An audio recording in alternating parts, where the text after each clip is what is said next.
Hi and welcome, I am here today with ASUS Zenfone 8 and I'll be showing you how to take screenshots without pressing any buttons. First you have to go to the settings, from there you have to go to advanced, then to screen tools, tap on screenshot and then enable 3-finger screenshot. On. Okay, now let's go to our home screen. And let's, for example, say that I would like to take screenshot of this screen right here. Normally I would have to hold down these two buttons, but now I can just simply swipe my 3 fingers from top to the bottom like this. And as you can see, we have taken a screenshot.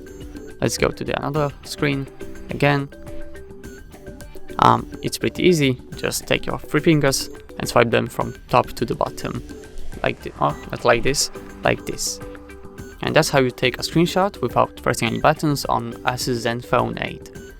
Thank you so much for watching, please leave a like on this video, subscribe, and I say goodbye.